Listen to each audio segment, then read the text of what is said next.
سلام علیکم دامنای عزیز. شکر خدا را میکنیم که چنین پیشوا داریم. بعد همین سوالهای ما جواب گردانید.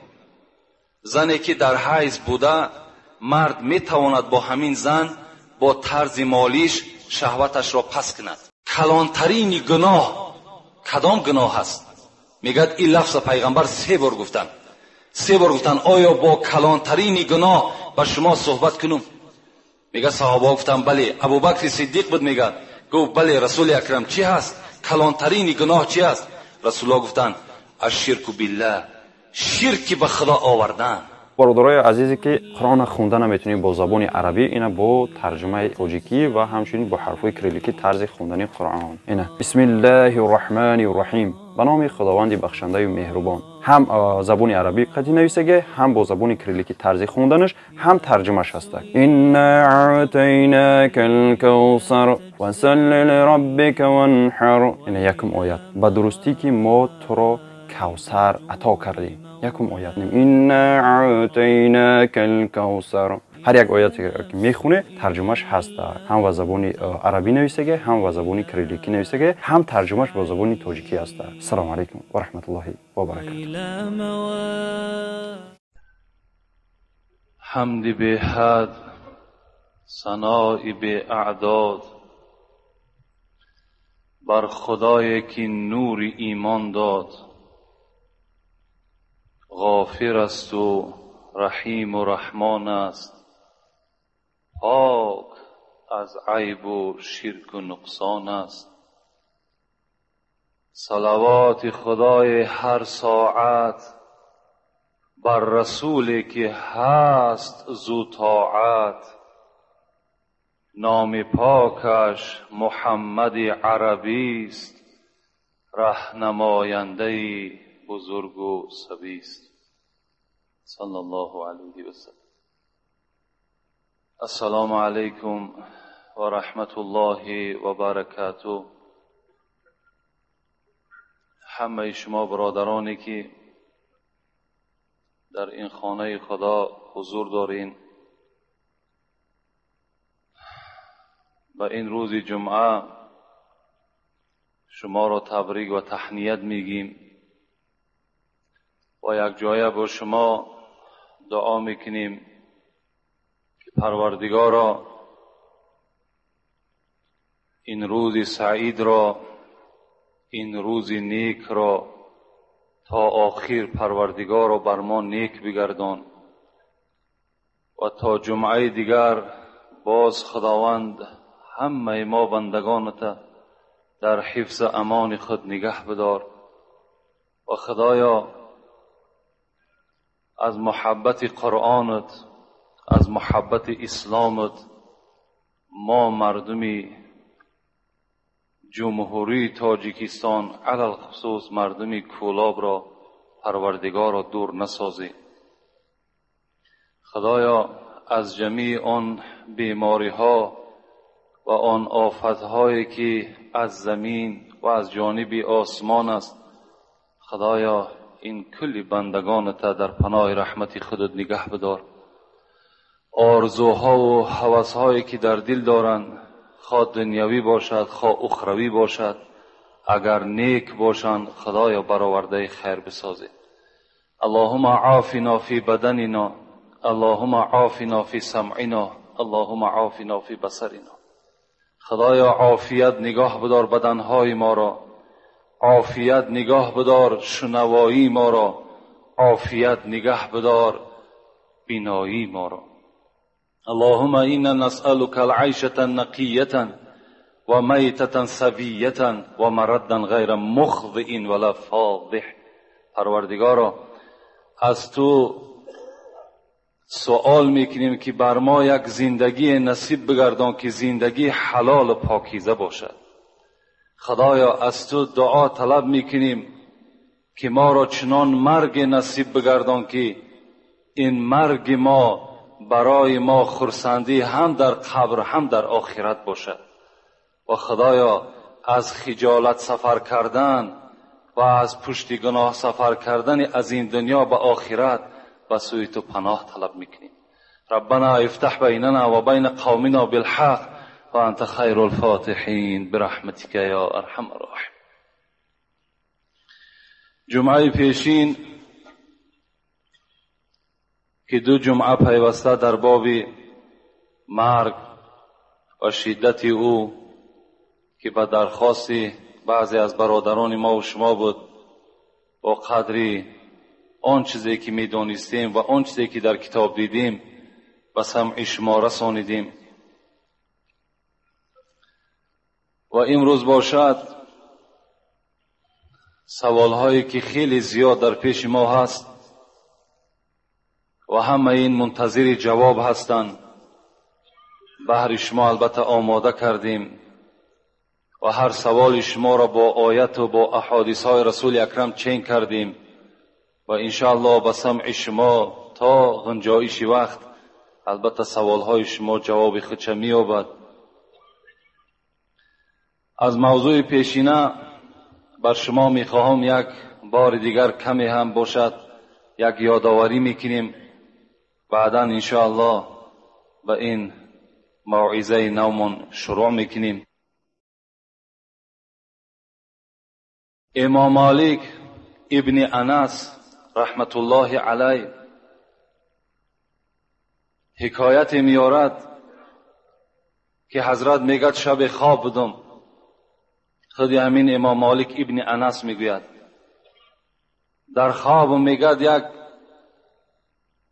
شخصیت را دیدم، به صورت یک شخصیت بود. میگد از او سوال کردم تو کی هستی؟ حضرت میگد در جواب گفت من ملک الموت هستم. با شنیدنی میگد نام ملک الموت لرزه در وجود من پیدا شد و از او پرسان کردم مادامی که تو ملک الموت باشی من امام مالک ابن انس هستم، از عمر من چند باقی مانده است؟ امام مالک میگد ملک الموت میگد چیزی از سخن بر من نگفت، فقط میگد دست چه میگه بلند کرد، همین رقم 5 را بر من نشان داد، اشاره 5 کرد و همین میگد من از خواب بیدار شدم. میگد در تعجب ماندم این اشاره ملک الموتی که بر 5 اشاره کرد این 5 روز باشد، این 5 هفته باشد، این 5 ماه باشد، این 5 سال باشد. حضرت میگد از بس که ابن سیرین که تعبیر خواب میکرد در او زمانها که زنده بود، یک مکتوب میگد با او ارسال کردم و این خواب خدا بر او حکایت کردم. جواب آمد امام مالک این خوابی که تو دیدی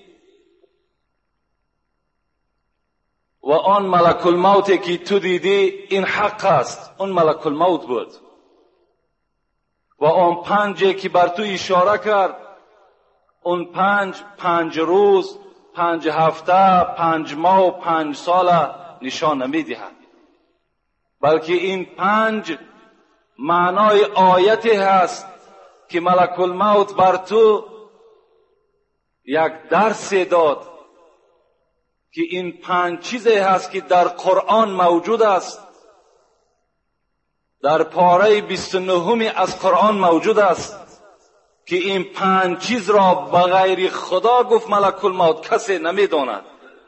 این اشاره ملک الموت به سوی تو بوده ای امام. این 5 چیز چی بود؟ و این آیت میگد ابن سیرین در مکتوب به ابن انس مالک ابن انس ارسال کرد که خداوند در قرآن میگوید اعوذ بالله من الشیطان الرجیم ان الله عنده علم الساعه و ينزل الغیث و یعلم ما فی الارحام و ما تدری نفس ماذا تکسب غدا و ما تدری نفس بأی ارض تموت. صدق الله العظیم. این 5 چیزی که الحال از آیت بر شما خواندم اینا چی معنا دارن؟ ان الله عنده علم الساعه، ملک الموت اون 5 انگشتی که بر مالک ابن انس نشان داد این بود که یکم قیامت بجز خدا کسی نمیداند که ساعتش کی است، کی قیامت می شود، این خدا می داند. ان الله عنده علم الساعه و ینزل الغیث، باران به فایده انسان میریزد یا به ضرر انسان میریزد، این خدا می داند. و یعلم ما فی الارحام، سیومش در شکم بی مادر اون فرزندی که هست بدبخت است یا نیکبخت، این خدا می داند. و چهارم چیزی که این آیت می گوید این است و ما تدری نفس ماذا تکسب غدا، فرزند آدم نمی داند که پگاه به سر او انسان چی آمدنی است. او انسان در مصیبت می زند یا در خرسندی، در قید حیات است یا در قید ممات، این خدا می داند. پنجم چیزی که این آیت دلالتی میکند این است و ما تدری نفس بأی ارض تموت، فرزند آدم نمیداند که در کدام سرزمین جان او قبض کرده می شود. این 5 چیزی بود ملک الموت و مالک ابن انس اشاره کردند. مقصد من از این قصه و از این آیت چی هست؟ پدرای عزتمند، برادرانی که همه ما و شما را مرگ انتظار است، در گریبان همه ما و شما کشال است، آویزان است. فقط منتظر است که کدام وقت از جانب خدا امر می شود که قبض کن، همینش انتظاری است. و ما و شما نمی دانیم که آیا تا فردا زنده هستیم یا نه. ما و شما نمی دانیم که تا جمعه دیگر در این مکانی که ما و شما نشسته هستیم اینجا دا کی میشیند؟ آیا من میشینم یا شخص دیگر میشیند؟ آیا زنده هستم یا نه؟ این خدا میداند. از این خاطر این عمری که سرمایه عمر حیات ما و شماست، اینا به قدرش برسیم. چندین غم مال و حسرت دنیا چیست؟ عمر خیام میگوید چندین غم مال و حسرت دنیا چیست؟ هرگیز دیدی کسی که جاوید بزیست. این چند نفس در تن تو عاریتی است، با عاریتی باید زیست. این نفس هایی که در وجود شماست میگد عمر خیام، اینا عاریت هستند. عاریت چی رو میگن؟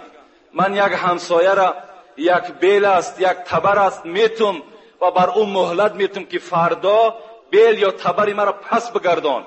این عاریت میگویند. یعنی این جانی که در وجود ما و شماست، ایرا خداوند عاریت داده است که فردا من میگیرمش، این ابدی در بدن تو نمیستد. از این خاطر چندین غم مال و حسرت دنیا چیست؟ چرا ما و شما غم دنیا ما میخوریم، غم فرزند میخوریم، از سحر بیدار میشیم غم پول، غم مثال استراحت معیشت ما میخوریم، لکن غم حیاتی که ساعتش رفته است غمی را نمیخوریم. ما نمیدانیم که این امیدی که سحر کردیم برای دسترس کردن مال دنیا، آیا اون مال به دست ما میرسد یا نه، ایش غمش نمیخوریم. بیا خدا رحمت کنه سعدی را، بیا ای که عمرت به 70 رفت، مگر خفته بودی که برباد رفت. ای انسانی که عمرت به 20 به 30 تا 70 رسیده است، بیدار شو میگد که برباد رفته سی، ساعتهای تو همه به غفلت گذشته سی. زی 50 دیرم 5 اگر کم شود، دلت ریش سر پنجه غم شود. چو 50 سالت برون شد زی دست، غنیمت شمرد 5 روزی که هست. از 50 سومت 5 سومش کم شود، تلخکف میشه که میگرد در اندوه میغلطی، غمگین میشه که 5 سومی من از دست من رفت. این 50 سال عمر رفته است، این دیگر بر پول خریدن نمی شود و این را بازگشت هم ندارد. برای دل تو نمی سوزد، برای بیهوده رفتن این دل تو نمی سوزد. اگر مرده مسکین زبان داشتی، حضرت در آخر میگوید اگر مرده مسکین زبان داشتی، با فریاد و زاری فیغان داشتی. اگر مرده وقتی میمرد، وقتی که میگد انسانها در نظر میکند حیات بیهوده ما و شما را وقتی میبیند، میگد اگر زبان میداشت با تمام آواز فیغان میکرد که شما به قدر عمر خود برسید. لیکن صد افسوس که دیگر عمر ما و شما عمر دوباره نیست. اینا فراموش نکنین. خدا در قرآن ما و شما را تذکر میدهد ولا یؤخر الله نفسا اذا جاء اجلها والله خبیر بما تعملون. وقتی بنده میگوید خدایا مرا یک بار دیگر زنده بگردان، مرا کم تر دیگر مهلت عمر ما دراز کن، من بنده صالح میشم، من بر یاد تو میشم، من در فکر تو میشم. لیکن خدا چی میگه؟ ولا یؤخر الله نفسا اذا جاء اجلها. خدا میگه هرگز ای بنده دیگر بازگشت برای تو نیست. هر وقتا اجل تو بالای تو آمد دیگر بازگشت نداری. والله خبیر بما تعملون. خدا میدانست که تو کدام عمل در دنیا انجام میدی. دیگر این بازگشتی تو، افسوسی تو در دنیا بر تو فایده داشت، در اینجا دیگر بازگشت و افسوس کاری ندارد دیگر. از این خاطر پیش از آنی که افسوس میخوریم، پیش از آنی که پشت دست میگزیم، اینها را ما و شما کاری کنیم که در دنیا افسوس شو بخوریم و در دنیا پشت دست بگزیم. برای چی مثال امروز از من نمازی با جماعت ترک شد؟ برای چی امروز حق بندگی خدا را من نکردم؟ اینا را ما و شما در دنیا افسوس شو بخوریم، نه در قیامت و نه در گور. پیش از همه آمد به زمین آدم و حوا، پیش از همه آمد به زمین آدم و حوا. کو یوسف و یعقوب، کجا شد زلیخا؟ کو خسرو و شیرین وطن کرده به صحرا؟ کو لیلی و مجنون کجا وامق و عذرا؟ از جور فلک چاکی گریبان همه رفتن. البته همه رفتن و ما و شما در نوبت ایستادگی هستیم. از این خاطر فراموش نکنیم چگونه ای که رسول اکرم هر روز در یاد مرگ بدن، ما و شما در یاد مرگ بسیارتر باشید. فراموش نکنیم. انشاءالله اگر ما و شما فراموش نکنیم، عاقبت ما و شما نیک می شود. بهترین بنده، هوشیارترین بنده همون بنده ای هست که فقط در یاد مرگ هست. البته این موعظه چگونه ای که جمعه پیشین ذکر کردیم، باز چند جمعه دیگر را میتواند که به خود بگیرد، به خود مغلوب بگرداند. لیکن فکر میکنیم که همینش البته کفایت کننده هست برای آدمی با عقل، برای آدمی با فهم، برای آدمی که ایمان کافی دارد. انشاءالله همینش کفایت کننده هست. الحال توجه میکنیم به سوالهایی که از جانب برادرای ما و شما شدند و منتظر شنیدن این سوال و جواب دارند. بسم الله الرحمن الرحیم. السلام علیکم داملای عزیز. ما یک گروه جوانان از امر معروف هایی که شما میگویید بسیار منت داریم. خدا عمر شما را دراز کند. ما کاسته های شما را در خانه با یک جایگی تماشا میکنیم و لذت میبریم.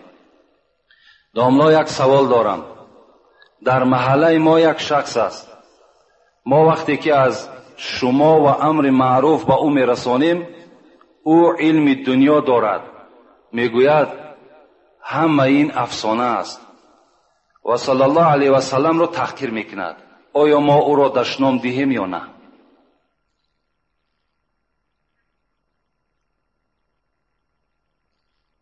اولا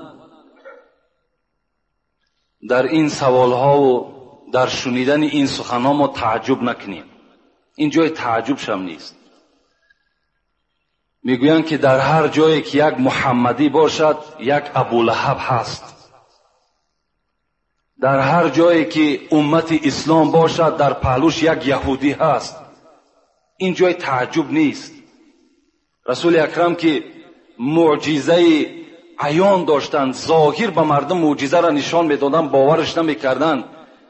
امروز ای که کور است، علم دنیا ندارد. اگر علم دنیا میداشت او به قدر اسلام و به قدر رسول اکرم میرسید، لیکن در علم دنیاش هم نقص است. علم دنیادار بسیار است. ما طرفدار همو بندگان هستیم که علم دنیا دارند و علم آخرت دارند. ما علم دنیا را تحقیر نمیکنیم.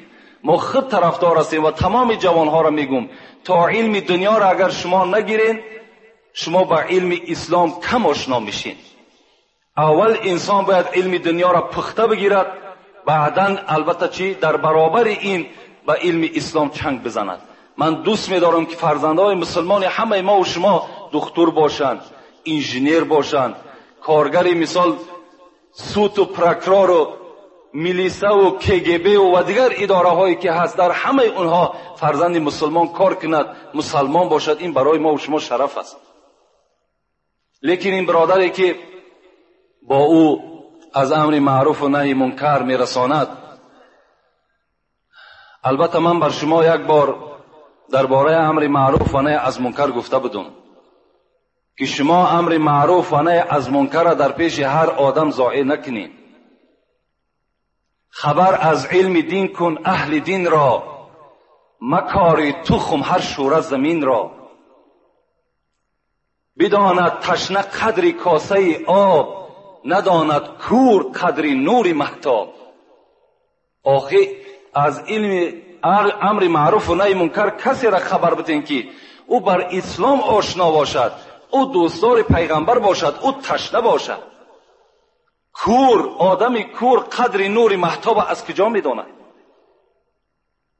و اونها شما هیچ وقت امر معروف و نهی از منکر نکنین تا وقتی که خدا اگر او را هدایت نکند. لیکن در مسئله دشنام دادن او من بر شما یک حدیثی میگم. رسول اکرم میگوید اذا رأیتم المتواضعین فتوضعوا لهم و اذا رأیتم المتکبرین فتکبروا علیهم. وقتی که شما میبینین یک انسانی که خیلی تواضع دارد، خیلی شکستگی دارد، خیلی شما را احترام میکند، شما هم گفت پیغمبر او را احترام کنید، شما هم او را اعزاز کنید، شما هم او را عزت ببخشین، شما با او گپ‌های خوب بگین. لیکن وقتی میبینین یک آدم تکبری که قرآن شما را دشنام میتد، یک آدم تکبری را میبینین که پیغمبر شما را دشنام میتد، داملای شما را دشنام میتد، مسجد شما را دشنام میتد، شما به واسطه او را دشنام بتین. اون تکبری او ای چی تکبری است؟ با چی تکبری میکند؟ صد افسوس که او کس چنگ بر کتابای اسلامی نزده است تا که ببیند که اسلام چگونه یک دین مهربان است، یک دینی است که سر به سر نصیحت دارد. رسول اکرم من یک روز در اینجا در باب تکبریش روزی چهارشنبه بود، والله اعلم بعدای عصر ما با مردم دائم صحبت داریم. یک نرمی حضرت بگم، حضرت آفتاب هم این دنیا بودن، آفتاب او دنیا هم هستند. حضرت خداوند در قرآن چنان مدح کرده است، چنان تعریف کرده است، دیگر زبان ما لال است. روز میگد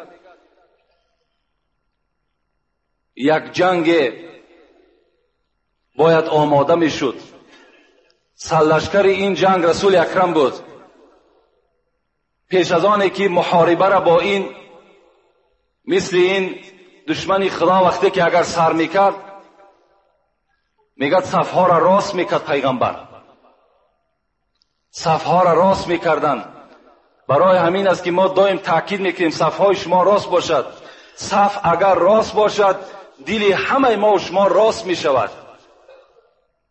رسول اکرم صفها را راست کردند و در دست میگه یک تیاقی داشتند که با او تیاق میگد هر آدم میگد پس میکرد پیش میکرد، پیش ایست پس ایست گفته با همون تیاق میگد راهنمایی میکرد. به ناگاه میگد یک صحابه، یک آدمی عادیه، میگد از بین میگد با آواز بلند کرد گفت پیغمبر خدا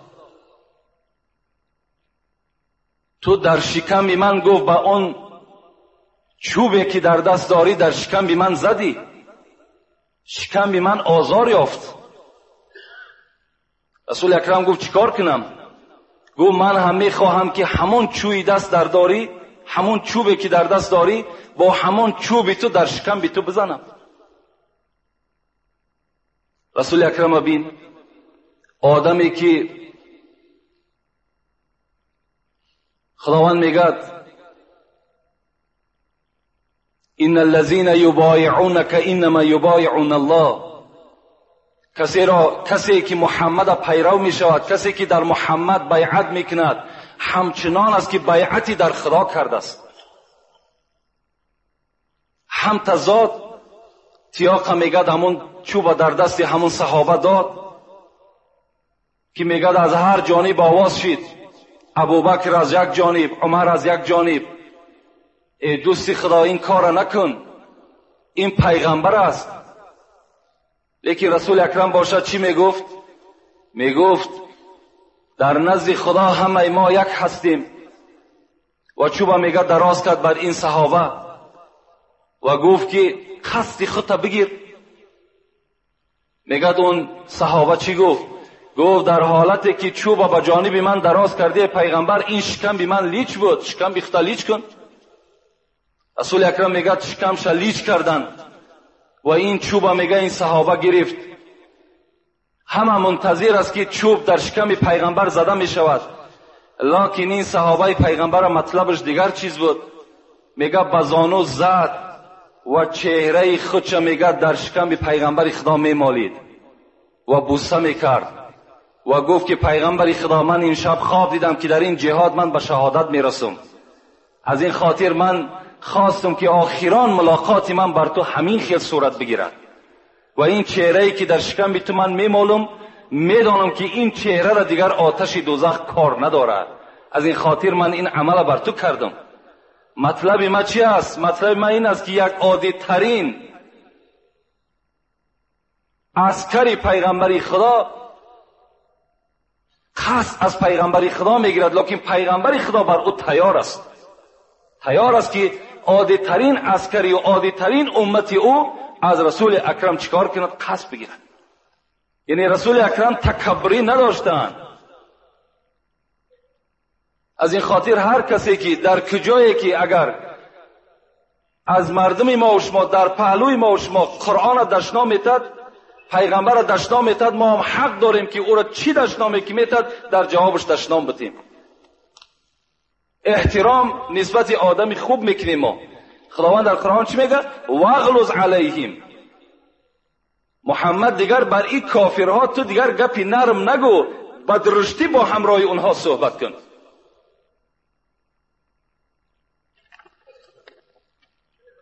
السلام علیکم داملای عزیز، یک سوال دارم.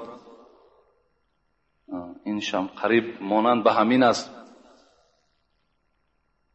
ما یک همسایه داریم، آن شخص در دیگر دین است، دینش دیگر است، یعنی دینی حضرت عیسی.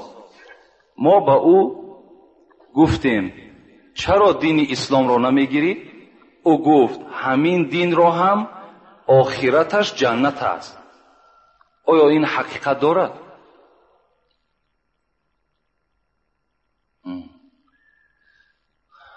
این برادر سوال میکند که در همسایگی یک همسایه‌ای داریم که در دین حضرت عیسی هست. با او وقتی که تکلیف میکنیم که چرا دین اسلام قبول نمیکنیم، میگد عاقبت همین دین عیسی هم جنت هست. فرقش چی؟ مطلب همین است.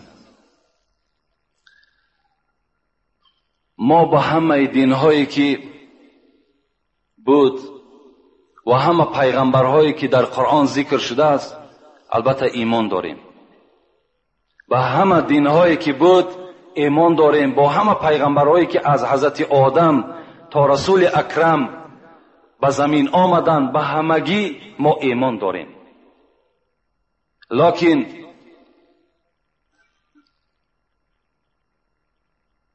امروز قرآن در روی زمین است و رسول اکرم آخران پیغمبری هست که در روی زمین فرآمدند و دیگر بعد این پیغمبر نمی شود.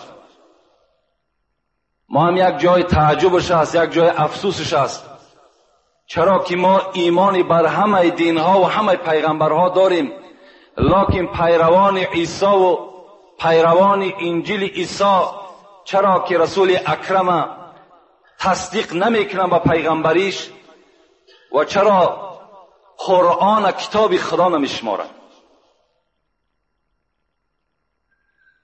این برادری که گفته است عاقبت دین عیسی هم جنت است، این 100% غلط گفته است. زیرا که قرآن چی میگد؟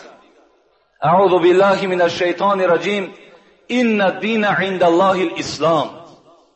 و درستی این که خدای ما و شما میگوید همان خدایی که انجیل روان کرد، همان خدایی که عیسی را روان کرد، همان خدایی که موسی را خلق کرد، همان خدا چی میگد؟ و درستی این که نزد من دینی که نجات دارد این اسلام است، فقط اسلام دینی شناخته شده است، دیگر دینها را خداوند نام نگرفت. بلکه چی گفت؟ بلکه خداوند بر ما و شما میگد واعتصموا بحبل الله جمیعا ولا تفرقوا. خدا در قرآن میگوید ای تمام مردمی که در دین موسی هستین، در دین عیسی هستین، یا در دین زردوشت که دین زردوشت کو کلا باطل است، اگرچه باشه ما ایمان داریم، اگر در قرآن باشد، اگر در صف پیغمبرها باشد ما با او ایمان داریم، لکن باوری دارم که این هم یک دینی باطل است. خدا خطاب میکند همه شما واعتصموا بحبل الله، شما امروز به چنگ بر ریسمان قرآن بزنین، ولا تفرقوا، دیگر در دیگر دینها داخل نشین. مراجعت خدا بر ما و شما همین است. در دیگر جای قرآن سوره آل عمران چی میگوید خدا؟ و ما یبتغی غیر اسلام دینا فلن یقبل منه و هو فی الاخره من الخاسرین. این جنت ما از او شخص او دین را هرگز قبول نمیکنم. لن معنای هرگز میتد، هرگز قبول نمیکنم. و هو فی الاخره من الخاسرین، و مکافات آدمی که در غیر دین اسلام است این زیان در حق جان خود کرده است و او در قیامت نصیب جنت نمی شود. ببین از کجا؟ اگرچه امروز حمله های این دین های بیگانه در مردم ما و شما بسیار است، ما و شما احتیاط کنیم، تشنه میمانیم. به خدا قسمی تشنگی ما و شما تشنگی دوره صحابه پیغمبر نیست. اذیت میکشیم، مشقت میبریم، تمام فتنه ها را بالای سر قبول میکنیم، لکن پیروی پیغمبر را از دست نتین و الا شما زیانکار در آخرت میشین. من بر شما همین قدر خاتمه گپ دارم. این بهترین دین است، این بهترین پیروی هست.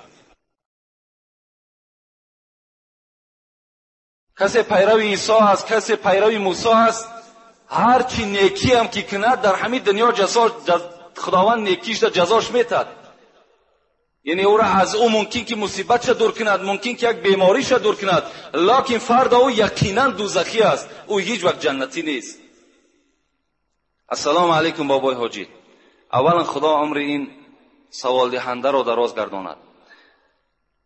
من زنا کردم، با چشم کردم و با دستهایم کردم، دل و نیتم خیلی بد بود، حتی که با آدم نزدیکترین خانمان هم دل و نیتم بد بود. من این سخنهای شما را شنیده فهمیدم که من آدم بدترین بودم. من چیکار کنم که خدا گناه مرا ببخشد؟ من از شما التماس میکنم که به این سوال من جواب دهید. من این سوال چندین بار جواب گفته بودم، باز بر شما جواب میگم. کدام شما جوانهای عزیز اگر زنا کرده باشین و کدام طریقه نباشد، خواه به چشم، خواه به دست، خواه به بدن، اگر شما در بین عرق نوشی کرده باشین، اگر شما در بین دلازاری کرده باشین، اگر شما در بین بی‌نمازی کردین، امروز که شما به درگاه الهی نزدیک شدید، شما توبه صدقاً که کردید، خداوند همه گناه شما را مغفرت کردگی هست. با یک دل پره تو باوری کن که گناههای تو در نزد خدا بخشیده شده است. زیرا رسول اکرم چی میگد؟ میگد هر کسی که معنای حدیث امین است، هر کسی که اگر توبه میکند او به منزله شخصی هست که نو از مادر تولد شده است. کسی توبه صدقاً میکند او چی هست؟ به منزله شخصی هست که مثل از مادر با یک فطرت تازه که در وجود هیچ غلط، هیچ خطا، هیچ سیاهی نیست، مثل همون هستید شما. از این خاطر دهیه کلبی را تماشا کنید. 60 سال حیات خودش در کفر گذرانید. 60 سال پادشاه بود. نزد پیغمبر خدا آمدند. رسول اکرم وقتی گفتند من این 60 سال میدانی که چندین دختری خودم که حتی از 20 نفر زیاد به دست خود زنده گور کردگی هستم. رسول اکرم گفت خداوند بخشیدگی است. دهیه کلبی از دل دیگر این غم اندو را دور کن که خدا دلت را صاف گردانیده است. اگر توبه تو صادق باشد، توبه تو صدق باشد. برای همین هر کسی که توبه میکند، توبهش اگر توبه مکر نباشد، توبه فریب نباشد، این انشاءالله در نزد خدا بخشیده شده است. میتواند که البته باز عبادتاش زیادتر کند. السلام علیکم دامنای عزیز. شکر خدا را میکنیم که چنین پیشوا داریم. بعد همین سوالهای ما جواب گردانید. زنی که در حیض بوده، مرد میتواند با همین زن با طرز مالیش شهوتش را پس کند. اینجا یک سوال دیگر هم بود از این برادر. دویم سوالی که این همسایه‌ای که دین عیسوی داشته است، دویم سوال کرده است اینجا که امروز عزیز بچه‌های بی درد و با تنومند میطلبند، آیا آنها را چیزی بدهیم؟ درست است. یعنی این سوال وقتی که اومد، دیروز مرا یک برادر در دست خودم داد. اینجا ما یک پیشگفتاری داشتیم در باب همین صدقه بود، لیکن اون نگفتیم. البته آن جوانهایی که به تنومند هستند، جوانهایی که بی درد هستند، جوانهایی که هیچ نقص ندارند، از همه بهتر همین است که این کسب طلبندگی کسب نیست. پیغمبر خدا میگه این المسئله لا تحیلو، طلبیدن حلال نیست. با طلبیدن کسی که میخرد زندگی خچه پیش میبرد، او خوردگی او شخص حرام است بر بدن او. رسول الله میگه لو تعلمون ما فی المسئله، اگر شما بدانید که همین طلبیدن چی هست، ما مشى احد الى احد يسأله شيئا، شما هیچگاه به سوی یک برادر مؤمن یک قدم پیش نمیزنید برای طلبیدن، وقتی شما بدانید که طلبیدن چی یک کار عار است، چی یک کار پست است. از این خاطر هیچ وقت جوانها به طلبیدن باید که راه ندهند.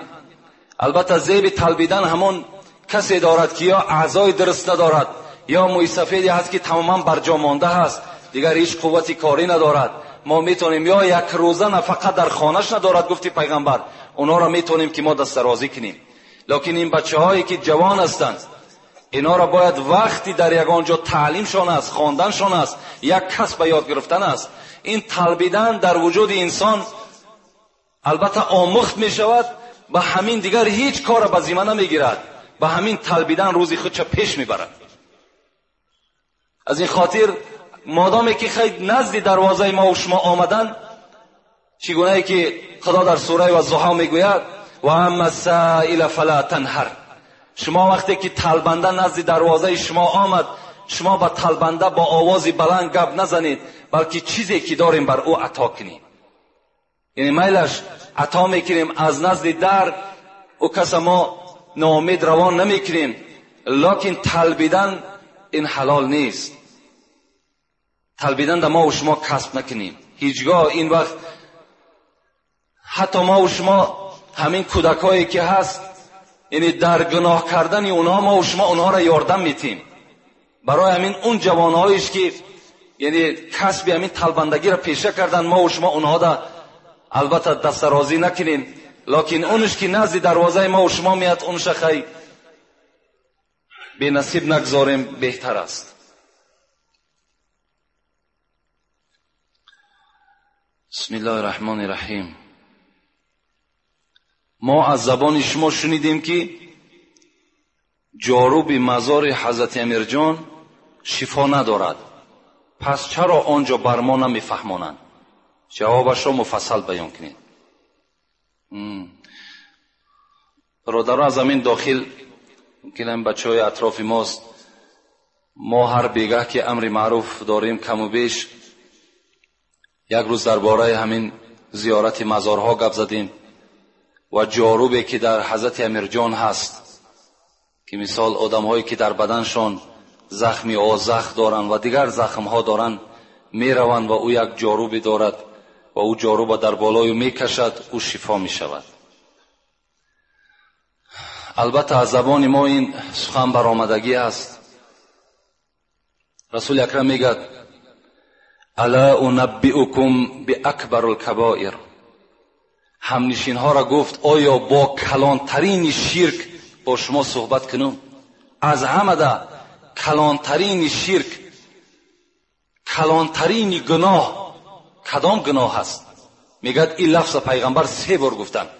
3 بار گفتن آیا با کلانترین گناه با شما صحبت کنم؟ میگه صحابه گفتن بله. ابوبکر صدیق بود میگه گفت بله رسول اکرم چی هست؟ کلانترین گناه چی هست؟ رسول الله گفتن الشرک بالله، شرک به خدا آوردن. این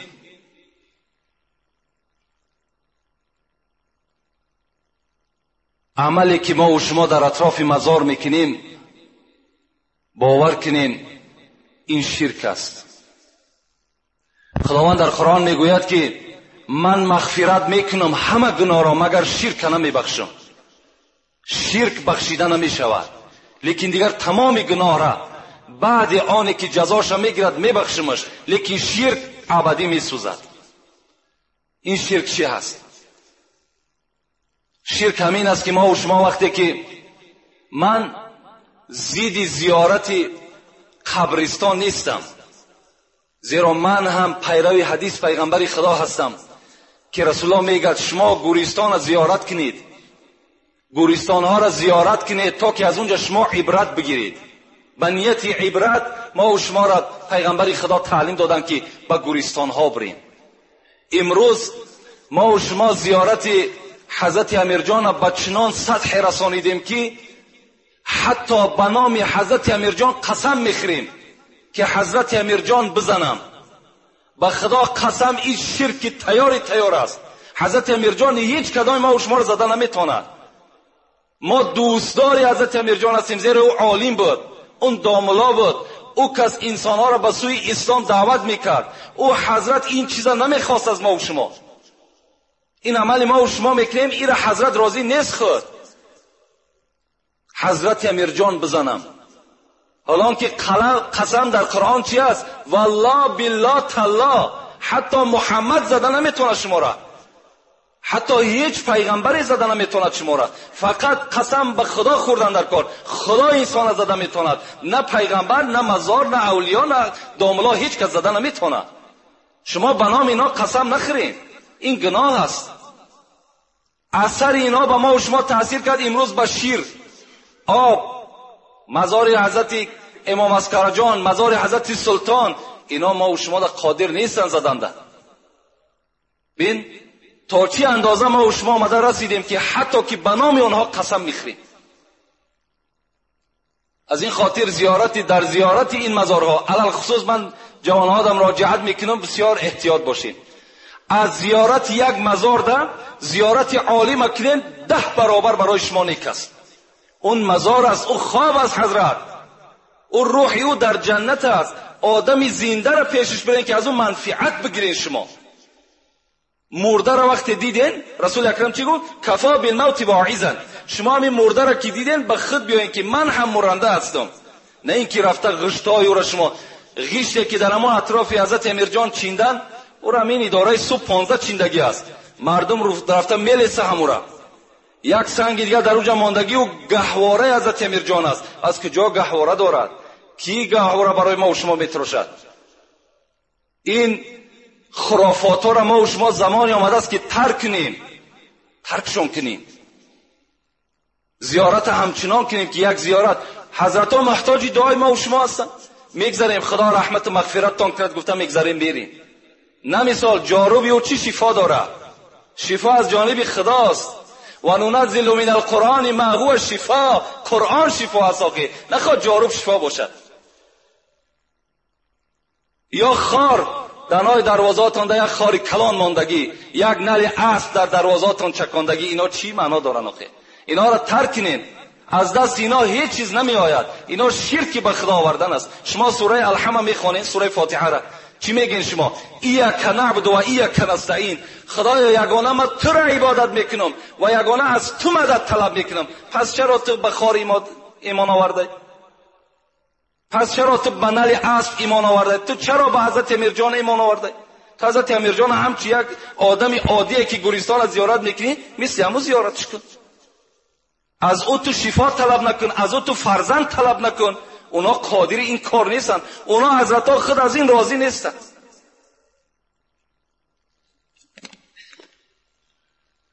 سلام علیکم دامنای عزیز. آیا سلام کردن با دختر عمکی جایز است یا نه؟ قال رسول الله صلی الله علیه و سلم لأن يطعن في رأس أحدكم بمخيط من حديد خیر من ان یمس امرأة لا تحل له. پیغمبر خدا چی میگوید؟ میگوید که آن زنهایی که نکاح آنها به شما درست است، یعنی آنها نکارس هستند، با آنها سلام کردن رسول اکرم به چی تشبیه دادن؟ به این تشبیه دادن که اگر در سر یکی از شما ای برادرها یک میخ آهنین بگیرن و میخ آهنین در سر شما فرو برن، این برای شما بهتر است از آنی که دست یک نامحرم گرفته سلام میکنید. دختر عمکی هست، همسینفت است، همسایت است، تو حق نداری که دست به سوی دراز کنی سلام کنی با او. اگرچه امروز دخترای ما و شما به حیا شدن، ما باید احتیاط کنیم. اونا احتیاط نمیکنن، اونا از خدا نمیترسن، ما و شما خود احتیاط کنیم. دستش دراز کرد، دست ما دراز نمیکنم، دست ما دراز نمیکنم، سلام علیک، سلام علیک بس. این رسول اکرم توصیهش است. وقتی ما و شما سلام کی کردیم، انسان زنده است، دستی تو به دست یک دختری نامحرم وقتی که میرسد، بخواهی نخواهی این فرزندهای زنا هستند در دل تو. البته اون شهوتی و ذوقی و دست ملایمی او در دل تو پیدا می شود. از این خاطر هیچگاه برای شما رخصت نیست که سلام کنید. انشاءالله جای یک برادر بسیار سوال طولانی کرده است در باب همین دخترایی که امروز بی حیا هستند، بی ستر هستند، مردم تاجیک هستند که اینها را میگد لباس تاجیکی خودشان میزیبد، امروز به لباسهای اروپایی عوض کردن. درباره اینها صحبت میکردی. انشاءالله ما یک صحبت مفصل داریم. خدا خواسته باشد تن صحت باشد، شرایط آماده باشد، هیچ یک اغوا و یگان فتنه دیگر نخیزد، انشاءالله اینها را به سمع شما میرسونیم. بسم الله الرحمن الرحیم. در جنازه چند فرض است؟ در جنازه 2 فرض است. شما همین بدانید.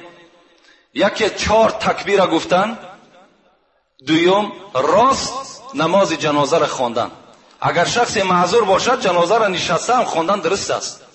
اگر حتی امام معذور باشد، پاش مثال خوب نیست لیکن عالم است، از او دیده دیگر آدم عالم تر نیست، اگر عالم هم که پیش بدراید نشسته، جنازه را جایز است نشسته نماز خواندن.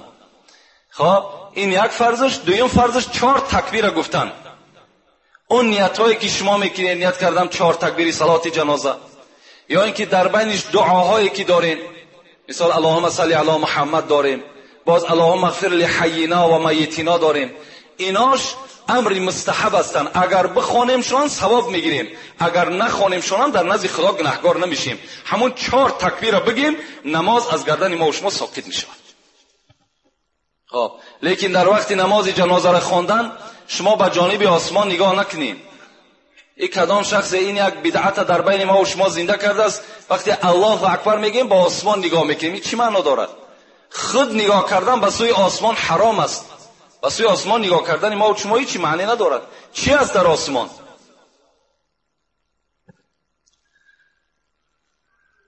در قیامت هر کس را با کسی که همراه میکنن که او را در دنیا دوست می‌دارد. آیا این درست است؟ البته کسی که در دنیا کسی را دوست می‌دارد در قیامت در پهلوی همون کس ایستادگی هست. شما در دنیا اگر عالم دوست بدارین، رسول اکرم دوست بدارین، قرآن دوست بدارین، شما فردا در پهلوی همونها هستین. اگر شما در دنیا آدمی که دین ندارد، ایمان ندارد، شما اونها را دوست بدارین، فردا همراه اونها هستین. از این خاطر انسانی را دوست بدارین که این دنیا موقت است میگذرد، او فردا ابدی هست. در پهلوی شخصی بیستین که یک کمی شفاعتی هم و منفعتی هم بر تو برسد. این البته حقیقت دارد. سیم سوال کردن با پاپوشی نماز جنازه خواندن جایز است؟ ما و شما امروز با پاپوشی هایی که در پا داریم نماز جنازه میخونیم. صاحب فتوای شامی میگوید که برای با پاپوشی نماز خواندن 2 شرط ضرور است. یکی زمین پاک باشد، دوم پاپوشی پاک باشد. در این صورت میتونیم پاپوشی را از پا بیرون نکنیم، با پاپوشی نماز بخونیم. در صورتی که تای پامون تازه است، پاپوشیمون هم تازه است، اینجا ما میتونیم با پاپوشی نماز بخونیم. خب صاحب درالمختار چی میگه؟ میگه برای که در بالای پاپوشی ساده و نماز جنازه خواندن، اینجا در صورتش این است که اگر پاپوشی آدم بی نماز باشد، در این صورت ما پاپوشی را بدر میکنیم، در بالای پاپوشی میسیم. اگر پاپوشی ما و شما یا زمین بی نماز باشد، در این صورت ما بالای چی ده؟ بالای همون پاپوشی ده میسیم و نماز جنازه را میخونیم. و الا زمین تازه باشد، پاپوشی تازه باشد، دیگر حاجت به بدر کردن نیست.